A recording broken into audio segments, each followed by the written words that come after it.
Yeah, David says Jerry and Mike met. Afterwards, they declined the Bears' request, and those two things are related.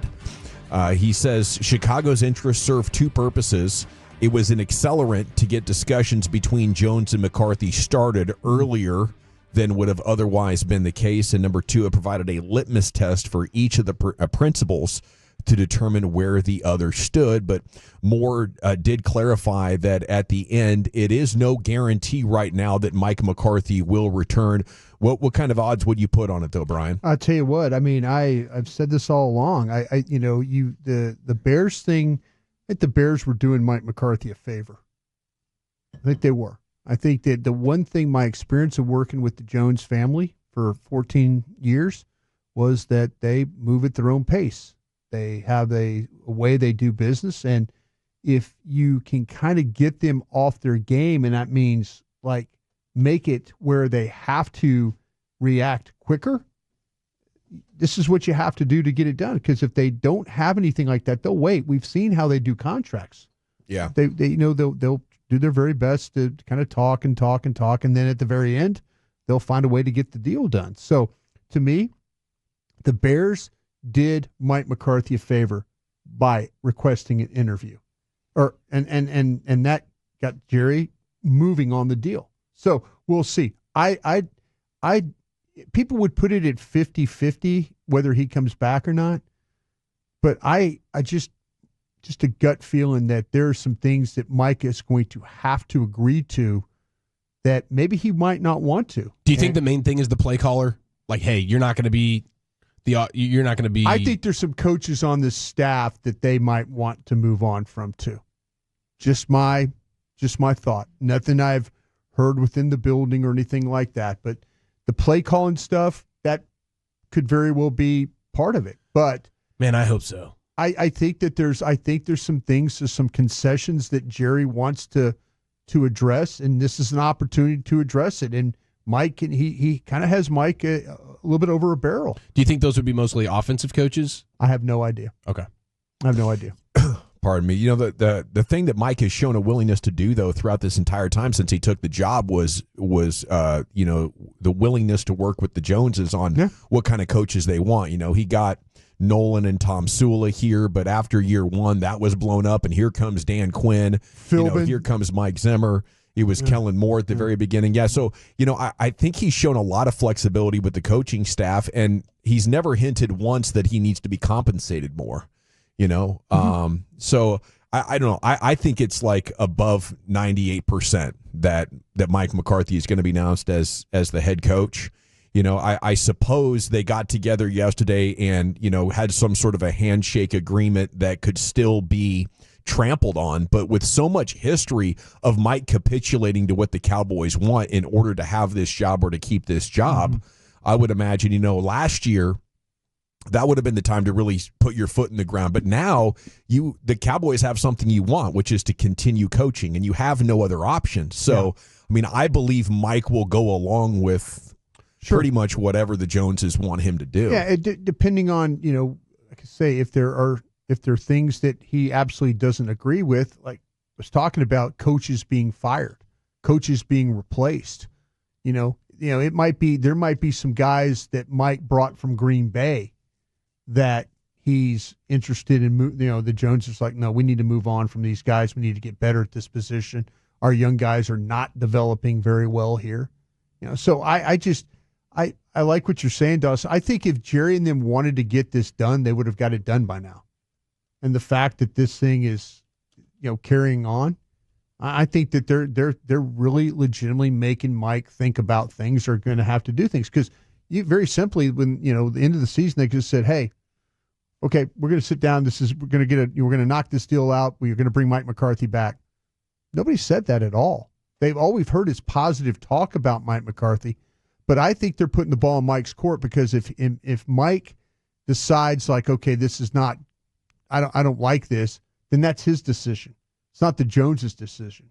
that's his decision for not to be here anymore. At the end of Jason Garrett, I think, though, Jerry and Steven talked much more about, though, we got to make it to the NFC title game. It's time to go. And there were never those sort of hints around Mike McCarthy. I think this is just letting the contract play out because that's what they do with their coaches and waiting until the official deadline to get the deal done because that's the way that the Cowboys do things. Just wait till they have to do something before they actually do it. And if multiple teams were calling for Mike right now, I could see him starting to think, I want to go somewhere that I'm more appreciated. Oh, no, absolutely. Yeah, this is why the Joneses can call his bluff. Yeah. Sure, you have a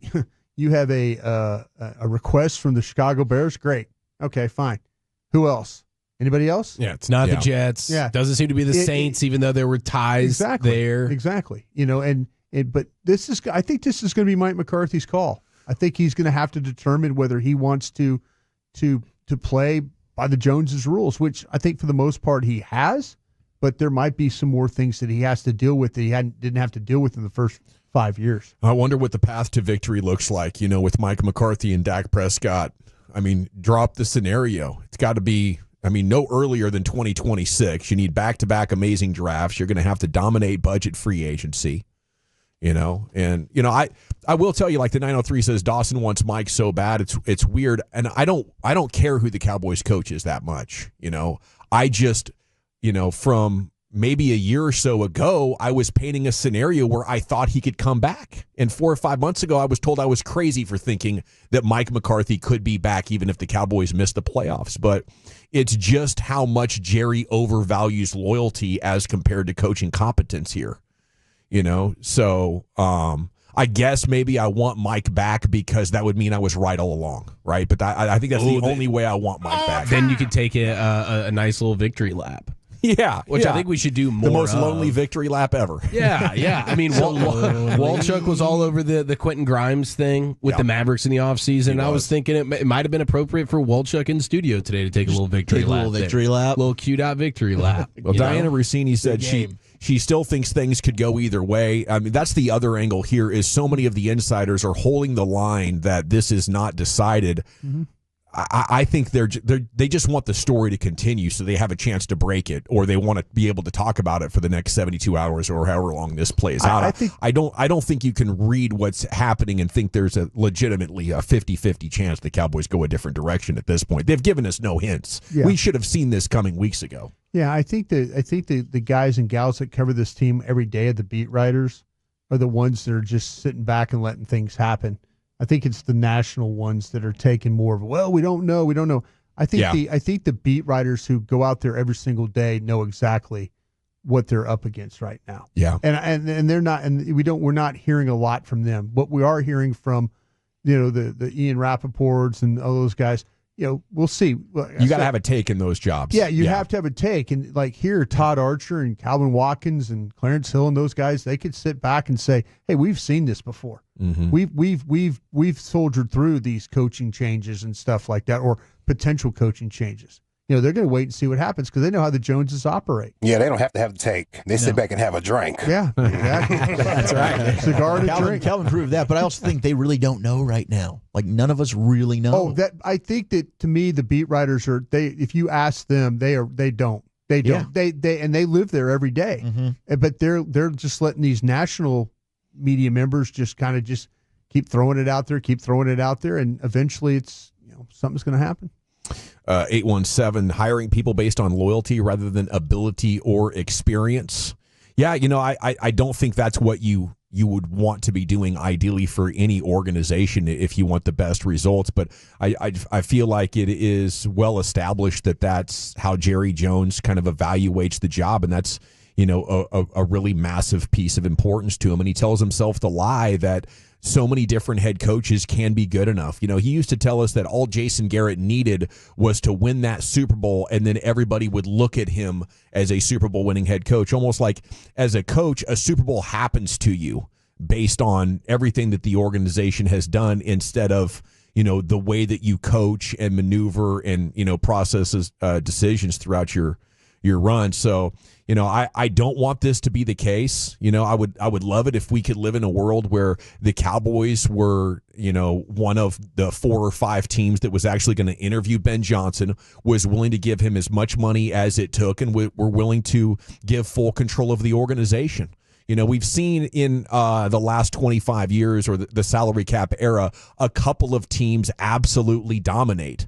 And, one was the New England Patriots that gave Bill Belichick full autonomy. And now you have the Kansas City Chiefs, where Andy Reid does a hell of a job and has a tremendous amount of control with the direction of the organization. And, obviously they have a great GM in place as well, and that's more of an organizational approach, but it pales in comparison to the way that Jerry Jones approaches the coaching job. So I just want, what we can hope for is the best case scenario with that dynamic being as real as it is. And I think Mike McCarthy represents that. I think the 3 12-win seasons, I know people are tired of hearing that, but that represents some form of competency. Mm-hmm. And if you could have drafted a little bit better, or stayed a little bit healthier, maybe avoided the 49ers, maybe you could have actually made the NFC title game or been to a Super Bowl. I do think some luck could be mitigated. But now you're talking about trying to do all of this after a great offensive line, right? All of that came along with, the Zach Martin, the Tyron Smith, the Travis Frederick. All those years were kind of built along that foundation of your organization, and now you're going to try to do all of that without being able to dominate that side of the line of scrimmage. I think the level of difficulty is ramped up significantly, but we don't know what they would do with the head coach, and it would probably be a disaster. The best response, though, after Schefter broke the news last night that the Cowboys had denied permission to the Chicago Bears to interview Mike McCarthy, Ned's feed on Twitter just said, "Rare to see Dallas stop a team in January." That's pretty good. Nice that work, is great. Ned. Yeah, he nailed it.